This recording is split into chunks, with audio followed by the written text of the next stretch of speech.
This is so annoying. Can't imagine what federal government just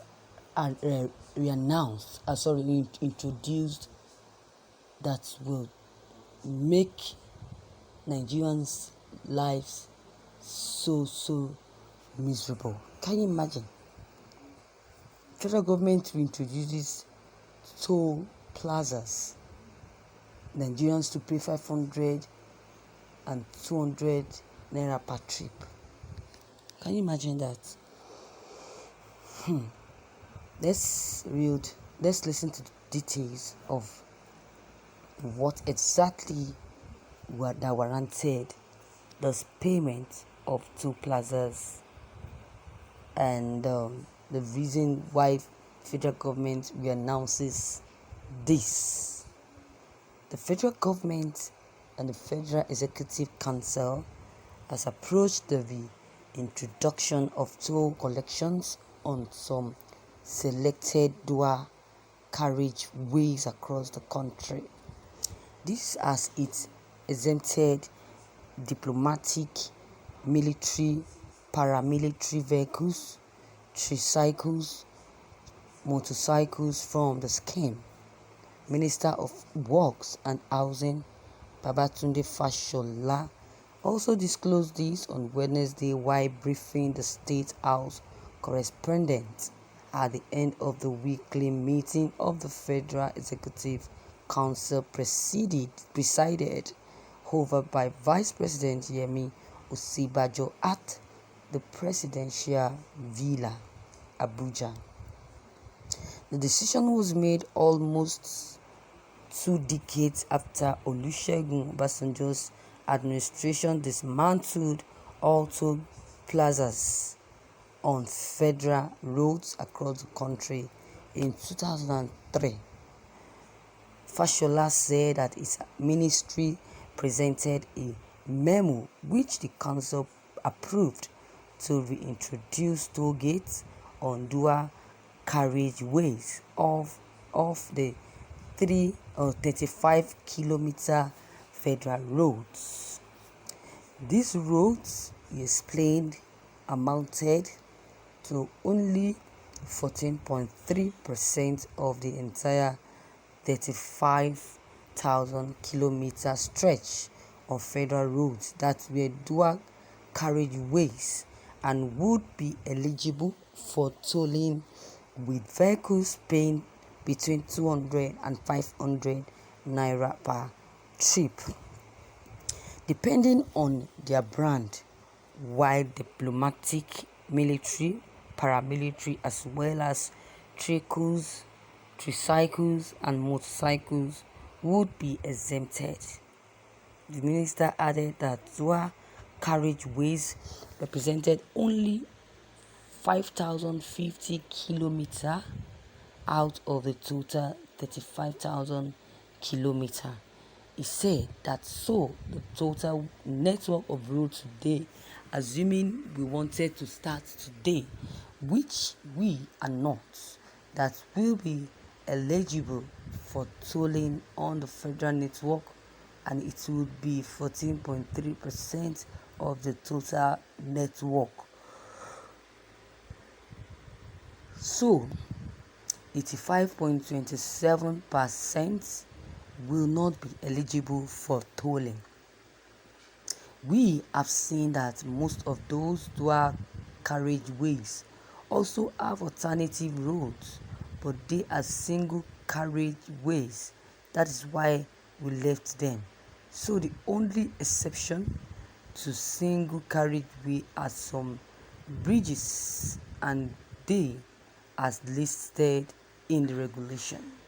The minister said with the FEC approving the reintroduction of toll plazas on selected roads, it was now working modalities to determine how soon the tolling system would take off.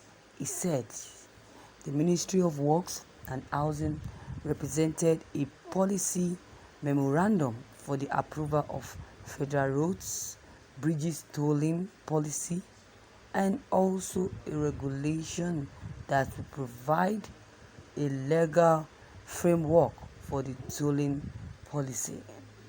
So, we have taken another step. So, let me be clear. Tolls are not going to start tomorrow. So, let us be clear about that. Fashola stressed that the opening tolling system to be introduced would not commence until the affected roads were motorable, while operational agreements would have been negotiated with relevant government agencies. The minister also said that the toll collected would not only be used to maintain the roads, but would also be used to construct new ones, while the toll system would be electronically driven for transparency. Fashola noted that federal government consulted widely with public and private sector stakeholders before agreeing to reintroduce toll on federal highways. The Federal Executive Council also approved 2.54 million US dollars and 498.23 million US dollar for 4 projects in the Ministry of Power.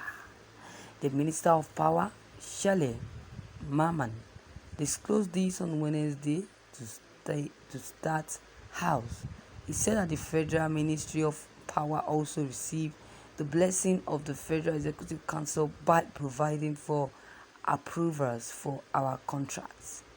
One is the supply and installation of the motorized portable hydraulic compressor for the Transmission Company of Nigeria in favor of MES Inter Equipment Nigeria Limited for 502.950 US dollars plus 15,800 naira.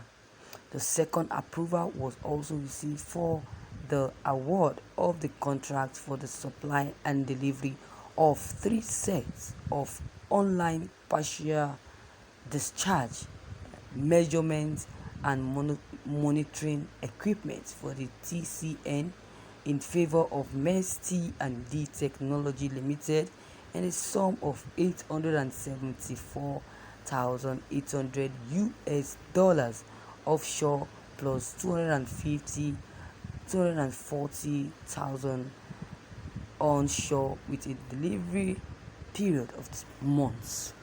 Thank you, viewers, for listening to this news. Wow, you can imagine. I know that all these toll gates will be destroyed if Nnamdi Kanu is not released. This is what is going to happen. They are building toll gates and all of that. While Nnamdi Kanu is in the custody, DSS custody, they're not even bringing looking for or even introducing any solution to remove Nnamdi Kanu from DSS custody. They're talking about building roads, building toll gates. You can imagine. I said it before and I'll keep saying that this toll gate will be destroyed if Nnamdi Kanu is not released from DSS custody. So viewers, what is your take on this?